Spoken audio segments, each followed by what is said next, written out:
5 pecados sexuais que a Bíblia condena, verdades que chocam, tabus que caem. Já imaginou como certos pecados podem transformar sua vida? Algumas escolhas podem mudar o curso de toda uma existência. Pense em como um simples erro pode desafiar suas crenças e destruir seu futuro. Vou compartilhar como um dos 5 pecados sexuais condenados pela Bíblia me afetou por anos. Será que você também está lidando com algo assim? Muitas vezes, somos ensinados a pensar que todo pecado é igual aos olhos de Deus, que qualquer erro tem o mesmo peso. A Bíblia diz: agora vejo por espelho, em enigma, mas um dia verei face a face. Então, conhecerei como sou conhecido. Certo. Ainda estamos vendo um enigma. Mas e se eu te dissesse que existem pecados que são profundamente destrutivos, com um impacto não apenas físico, mas também espiritual? A Bíblia de fato fala sobre esses pecados. Primeiro pecado: pornografia. Vamos falar de um pecado que muitos evitam mencionar: a pornografia. Pode até parecer inofensivo. Afinal, são apenas imagens, certo? Mas a verdade é bem mais sombria. O que começa como uma simples curiosidade pode se transformar em um vício devastador, que prende e destrói vidas em segredo. A pornografia é como uma armadilha silenciosa.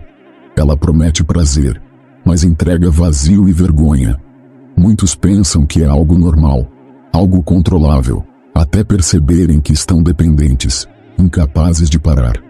O problema com a pornografia está crescendo. Se você me perguntasse 10 anos atrás se pornografia era perigosa, talvez não houvesse tanta preocupação. Hoje, a pornografia é considerada por muitos pior do que a cocaína. É mais fácil tratar um viciado em cocaína do que um viciado em pornografia. A Bíblia nos ensina que a sexualidade é algo sagrado, uma expressão de união e amor. A pornografia deturpa isso. Ela transforma pessoas em objetos e rouba a verdadeira intimidade, substituindo a conexão por uma ilusão vazia. E pior, deixa marcas profundas na alma. Paulo, em suas cartas, já advertia sobre a busca desenfreada pelo prazer. Ele sabia que quando o desejo assume o controle, nos tornamos escravos dele. A pornografia nos ilude, fazendo-nos acreditar que precisamos dela, mas na verdade, ela nos afasta de nós mesmos e de Deus. Segundo pecado: adultério. Se a pornografia parece uma luta intensa, espere até conhecermos o próximo pecado. Ele é responsável por destruir promessas e famílias inteiras. Você sabe de qual pecado estamos falando? O adultério. O adultério é um pecado que destrói mais do que relacionamentos.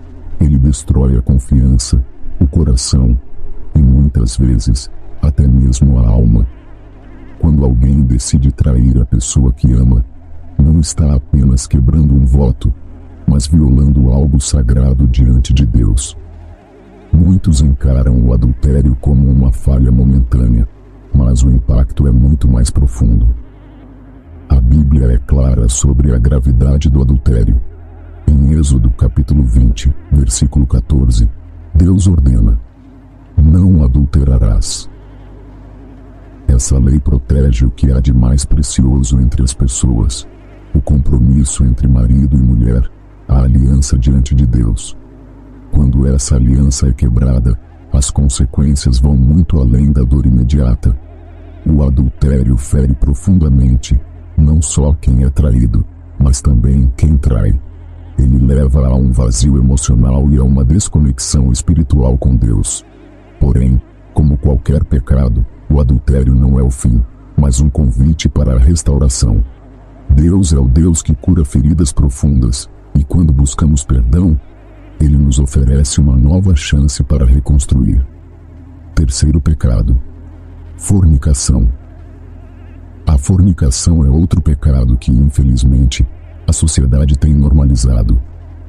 Trata-se do sexo antes do casamento ou das relações sexuais fora de um compromisso. Muitos a enxergam como algo sem importância. Há quem diga, as pessoas devem se conhecer antes de casar. E se o sexo não combinar depois? Mas na visão cristã, a fornicação é uma transgressão ao plano divino para os relacionamentos humanos. Deus criou o sexo para ser experimentado dentro da segurança e santidade do casamento. Nosso corpo é um templo e devemos respeitá-lo, vivendo conforme a vontade divina, não apenas a nossa. A adesão ao plano de Deus para o sexo é fundamental para mantermos não apenas um mandamento, mas a integridade do que o ato representa. Muitas vezes, o sexo fora do casamento é encarado como algo natural. Quantos homens você já se relacionou na sua vida? Música. Eu já me relacionei algumas vezes. Isso é uma pergunta muito íntima, uma pergunta difícil, né? Ah, você quer que eu conte agora? Isso? Espera aí. Eu não sei. Não quero contar. Acho que eu não quero contar para você. É uma pergunta muito pessoal, mas para ser sincera, não foram muitos. Não chega a completar uma mão inteira. Embora o sexo fora do casamento seja algo comum em nossa sociedade, Paulo, em 1 Coríntios capítulo 6, versículo 18, nos adverte a fugir da imoralidade sexual, pois a fornicação não é um simples pecado contra os outros, mas contra o próprio corpo. O corpo, criado para ser o templo do Espírito Santo, é violado com tais atos. Aí você pergunta para o cara, fiz algo de errado? E ele responde, não, foi até bom. Você viu que foi bom, né? Ele tenta enganar a menina dizendo, fica tranquila. Se morrer em seguida, vai para o inferno. A fornicação, como qualquer outro pecado sexual, cria uma ilusão. Faz-nos acreditar que podemos nos satisfazer sem o compromisso que Deus estabeleceu. No entanto, a realidade é muito diferente. Aqueles que buscam prazer imediato acabam se afastando do verdadeiro propósito de sua criação. Em muitas culturas, as relações sexuais são desvalorizadas, tornando-se apenas uma busca por prazer sem compromisso. Mas Deus nos chama para algo maior. Ele nos convida a viver em pureza, onde o sexo não é uma busca egoísta, mas um reflexo de amor e compromisso verdadeiro. Agora, se a fornicação é prejudicial ao corpo e à alma, imagine um pecado que pode destruir toda uma sociedade e até a própria natureza humana. Deixe nos comentários o que você acha. Aplausos. Eu lembro de um dia em que atendi 16 clientes. Meu nome é Ana Júlia, tenho 26 anos e sou garota de programa desde os meus 17. Qual sua profissão? Sou cantora, influencer e criadora de conteúdo. Qual delas é sua principal fonte de renda? Criação de conteúdo. Quanto você ganha por mês com isso? Em média, R$250 mil. Você faz por amor ou por dinheiro? Por amor e por dinheiro também, né? Claro. Deve ser um trabalho duro. Sim, muito duro. A gente tem que se esforçar bastante. Por que homens gostam de prostitutas? Porque elas falam o que eles querem ouvir. A prostituição é um pecado que, na visão bíblica, vai além do corpo físico. Ela carrega em si uma destruição emocional, espiritual e social. Quando alguém se entrega à prostituição, permite que o valor de sua alma seja desconsiderado, reduzido a um objeto de desejo. Provérbios capítulo 6, versículo 32 diz: o homem que comete adultério não tem juízo. Quem assim faz, está se destruindo a si mesmo. Essa destruição não é apenas emocional, mas também espiritual. A prostituição está ligada à redução de uma pessoa a um objeto de satisfação egoísta, violando o plano divino para o corpo humano. Nos Estados Unidos, Os seguidores pedem privacidade e sigilo total. Tempo é dinheiro. Eu já tenho 242 curtidas e 94 comentários. O pecado da prostituição muitas vezes está enraizado em traumas do passado, na falta de amor próprio e no desespero por aceitação. Mas isso não significa que não haja uma saída. Deus oferece perdão. Jesus demonstrou compaixão pelas prostitutas, como no caso de Maria Madalena, mostrando que ninguém está além da graça divina. A prostituição, embora grave, não é um fim. Deus oferece um novo começo para todos que se arrependem. Assim, a partir dos meus 11 anos, já tive envolvimento com esse mundo. Muito cedo, conheci o que era a prostituição.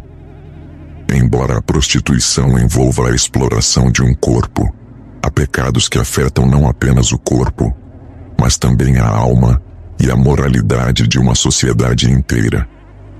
O próximo pecado é talvez o mais destrutivo, pois leva à destruição de tudo ao redor.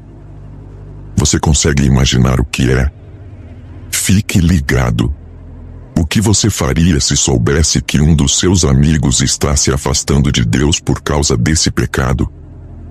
Agora que vimos como esses pecados afetam profundamente nossas vidas e nossa relação com Deus, é importante lembrar que na Bíblia, Deus nos adverte sobre os perigos do pecado no fim dos tempos. Em Apocalipse capítulo 9, encontramos uma descrição poderosa sobre os julgamentos e como esses pecados podem ter consequências catastróficas para a humanidade. Quer entender melhor como essas mensagens se conectam com os sinais dos tempos? Assista ao nosso vídeo sobre Apocalipse 9. Nele, vamos explorar o que a Bíblia diz sobre o futuro e como podemos nos preparar espiritualmente para o que está por vir. Incesto, uma palavra carregada de dor, segredos e tabus. Será que essa prática é um problema apenas dos tempos modernos? A Bíblia realmente fala sobre isso?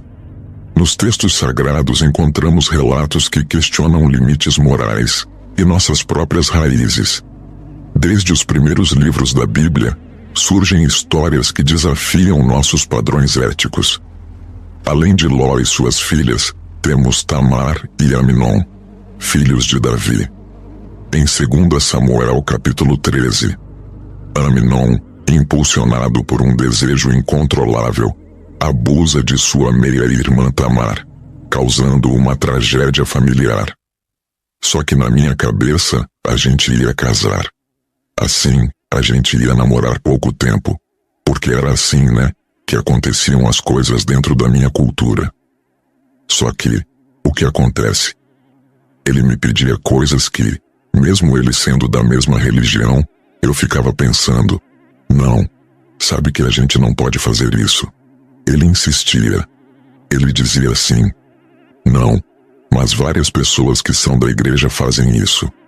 E eu, mas eu não faço. Eu dizia que não. Ele me chamava de vários nomes, dizia que eu estava me fazendo de santa, que ele sabia que eu não era boba. Até que teve um dia que ele me chamou para ir à igreja, e eu fui. Quando chegou um determinado momento, a gente estava voltando, era tipo um sítio, a igreja, e ele parou o carro. Ele me beijou, e eu pensei, poxa, a gente tá ficando, a gente tá namorando, né? Então, ok, vamos nos beijar. Só que ele disse que não ia fazer nada. Ele prometeu que não ia fazer nada, que ia ser como as outras vezes em que a gente ficava namorando, mas não acontecia nada. Só que dessa vez ele me enganou. Eu me senti violada, porém culpada, por ter provocado isso na minha cabeça. Cheguei em casa. Minha mãe olhou para mim e perguntou o que aconteceu. Fui para o banheiro e me lembro de que entrei no banho com roupa e tudo. Eu agachei no chuveiro e me senti muito suja. A traição entre irmãos e a fragilidade do desejo humano revelam quão longe as pessoas podem ir quando o pecado domina o coração. A Bíblia não condena explicitamente o ato de Amnon. deixando-nos com o silêncio e as consequências dolorosas. E quanto a Abraão e Sara, embora sem o peso do desejo sexual, Sara era sua meia-irmã. Abraão, apesar de ser o patriarca, cruzou uma linha que, pela lei mosaica posterior, seria imperdoável. O incesto no passado e no presente. Mas será que o incesto é algo que ficou no passado? Hoje, ainda existem relatos de incesto, muitas vezes mascarados de consentimento, mas que resultam em traumas profundos. Entre 2020 e 2023, os tribunais relataram diversos casos de incesto envolvendo pais e filhos, irmãos, em vários países. Muitos desses casos ganharam destaque na mídia como escândalos de figuras públicas. A Bíblia oferece exemplos do perigo de ultrapassar certos limites. Em Levítico, capítulo 18, versículo 6, está escrito: não se aproxime de uma parenta para desonrá-la. Na modernidade, esse limite é frequentemente testado. Ao enfrentarmos esse assunto, ficamos entre as observações morais e a compreensão psicológica. Sabemos que o incesto é uma transgressão perigosa, mas parece que muitos de nós preferimos silenciar essa verdade. O que a Bíblia queria nos ensinar com relatos tão crus? Que o incesto não é apenas um pecado contra a família, mas uma falha contra a própria dignidade. Nosso mundo mudou, mas as lutas humanas permanecem assustadoramente familiares. Quando olhamos para os casos de incesto no passado e no presente, talvez a pergunta não seja: por que isso acontece? Swing, mas sim: o que fazemos para evitar que aconteça novamente? Se você chegou até aqui e o momento é certo, então dizemos amém. Pode ser que você não veja este vídeo novamente. Então, Deus te abençoe.